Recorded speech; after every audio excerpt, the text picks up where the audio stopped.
Good afternoon. Today I'm joined by Department of Public Safety Commissioner Bob Jacobson, Colonel Schaefer of the Minnesota National Guard, and Colonel Bogojevic of the Minnesota State Patrol.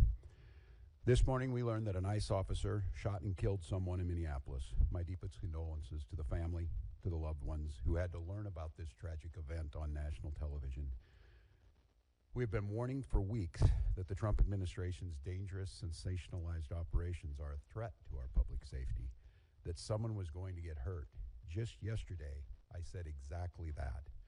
What we're seeing is the consequences of governance designed to generate fear, headlines, and conflict. It's governing by reality TV, and today that recklessness cost someone their life. I've reached out to Secretary of Homeland Security Christy Gnome, and I'm waiting to hear back. Let me be clear, Donald Trump and his administration may not care much about Minnesota. That's been pretty evident, but we love this state. We won't let them tear us apart. We'll not turn against each other. To Minnesotans, I say this: I feel your anger. I'm angry. They want a show. We can't give it to them. We cannot. If you protest and express your First Amendment rights, please do so peacefully, as you always do. We can't give them what they want. The hearts and minds of the people in this state are on our side. To Americans, I ask you this: please stand with Minneapolis. To Minnesotans, know that our administration is going to stop at nothing to seek accountability and justice. The State Bureau of Criminal Apprehension are working on the investigation. We have activated the State Emergency Operations Center.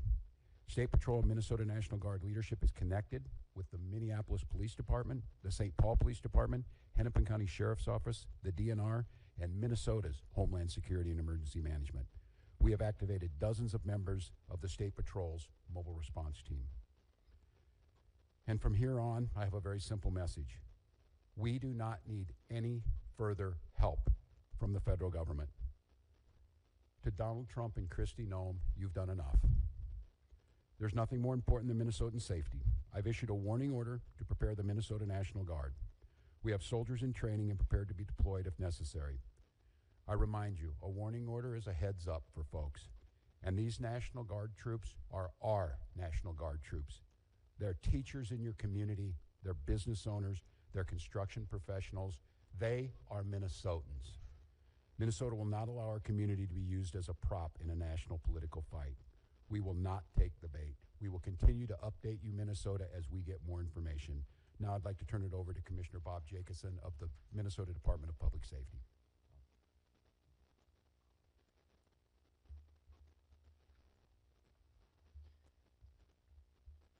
Thank you, Governor.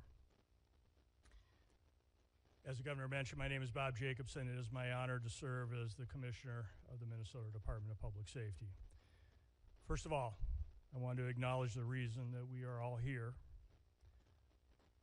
The loss of life is not anything anyone would ever want. We fully expect that the community will want to peacefully demonstrate their anger or frustration. Minnesota residents and visitors have the right to peacefully demonstrate. We recognize that demonstrations are often driven by strong emotions, beliefs, and certainly a desire to be heard. Our role is to help ensure everyone can express themselves without anyone getting hurt. The Minnesota Department of Public Safety's role through the Minnesota State Patrol is to ensure safety, protect constitutional rights, keep roads accessible, and above all, to prevent harm. Our top priority is public safety. Our focus is keeping demonstrators, community members, drivers, and law enforcement safe, especially during moments of heightened tension or uncertainty. Demonstrations must remain safe and lawful, particularly around roadways. We will join with our partners to support safety while respecting the right to protest. With that in mind, I'd like to share a few safe and lawful ways to demonstrate. Minnesotans can safely and legally express their views in many ways, including getting together peacefully with others in public spaces, marching or walking, not on roadways, making your voice heard through chants, speeches, and displaying signs, being present in public areas where pedestrians are allowed, gathering in designated or permitted areas, and these actions will allow people to express themselves while protecting the safety of everyone involved. Unsafe or illegal actions could result in fines or arrests. Certain behaviors create serious hazards that threaten public safety, disrupt emergency services, or put people at risk.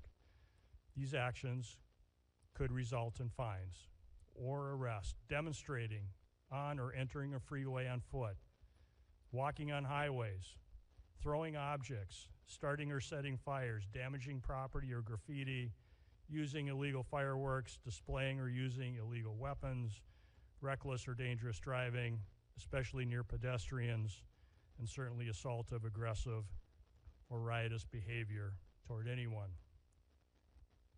We all want definitive answers to what happened today. Our Bureau of Criminal Apprehension is working in conjunction with the FBI to investigate this morning's shooting. As you know, we don't comment on active investigations, but also keep in mind that this is an investigation that is also in its infancy. So any speculation about what had happened would be just that. And we will not engage in speculation. With that, I will turn it back over to the governor. Thank you. We'd be glad to take any questions.